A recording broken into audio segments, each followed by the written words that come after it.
Books and movies about World War I are not popular because they are depressing. Leaders of the world's great nations destroyed a generation of men in pointless, bloody battles.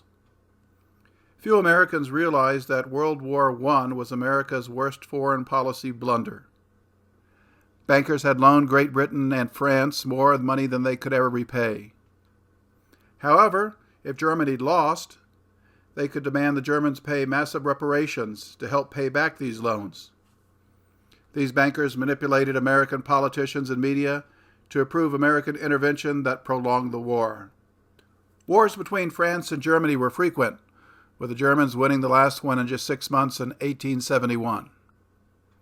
When the so-called Great War began in 1914, generals and royals hoped for swift victories.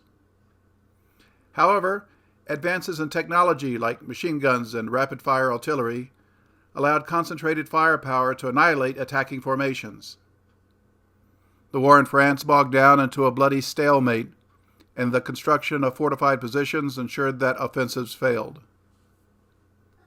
World War I was a childish squabble among heartless royals.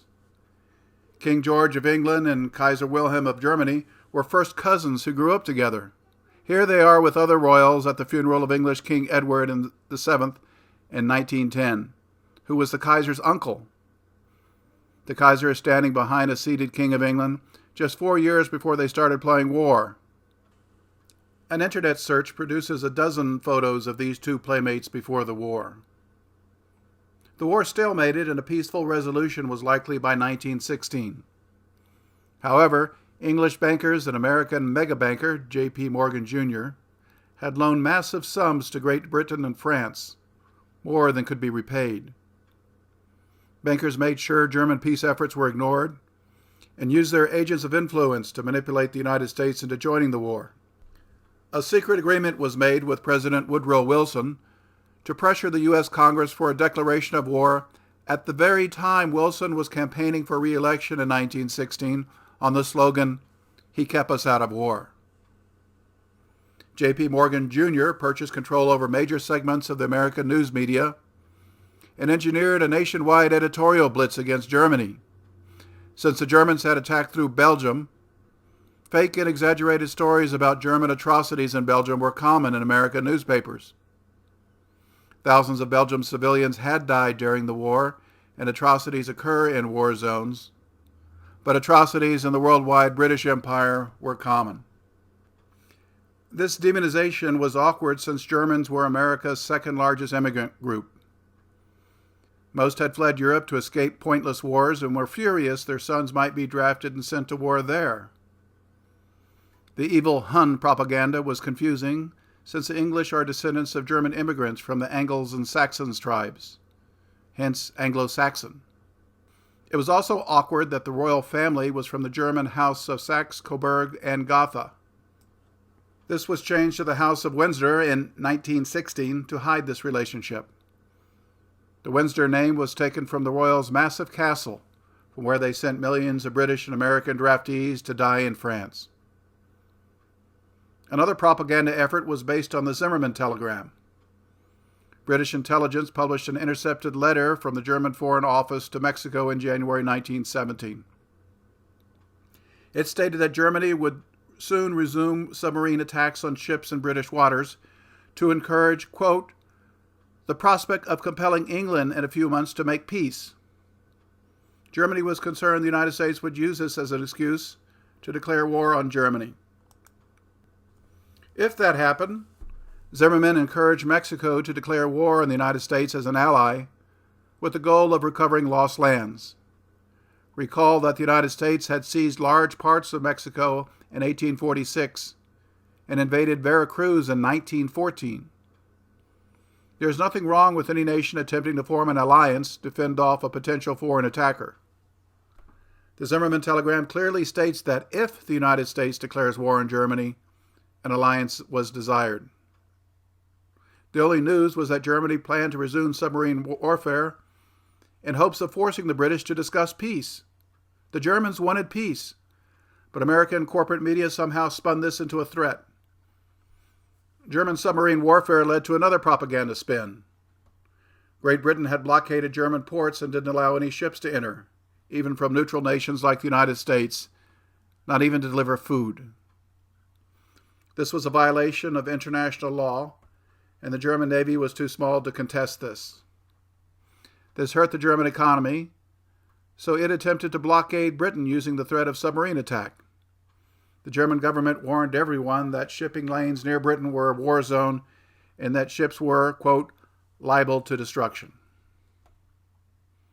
The Germans had sunk many ships, including some American that carried materials needed to continue the war. On May 7, 1915, a German submarine sunk the huge British liner Lusitania, pictured, killing 1,198 passengers and crew, including 128 U.S. citizens. President Wilson demanded an end to German attacks on ships and ordered the U.S. Army and Navy to double in size. Wilson's Secretary of State, William Jennings Bryan, resigned, saying that the president's threats conflicted with America's official commitment to neutrality. Americans did not know key facts about the Lusitania sinking. She was registered as a cargo carrier for the British Navy and had been modified for this role and carried several tons of weapons and ammunition during this voyage. German submarines had torpedoed 23 British ships around the coast of England and Ireland in the preceding 7 days, so allowing ships full of passengers to sail was crazy. Winston Churchill, pictured here with the Kaiser, was then in charge of the British Navy and refused to provide a destroyer escort for the Lusitania. He ordered British ships to sail without national flags and to never stop if a German submarine demanded. Historians now believe that Churchill openly sought incidents to encourage an American intervention. Some details are linked below. Once President Wilson got war declared amid much flag waving, only 73,000 Americans volunteered during the first 6 weeks. This led to the Selective Service Act of 1917 that drafted 2.8 million men. The war was unpopular, and 350,000 draftees never reported for service.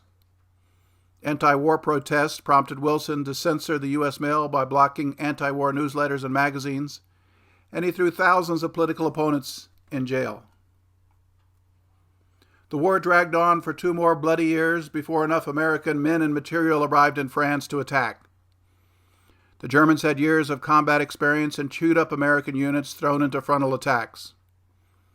The result of American intervention was millions more killed in Europe, to include 116,516 Americans killed in combat and another 45,000 dead from disease.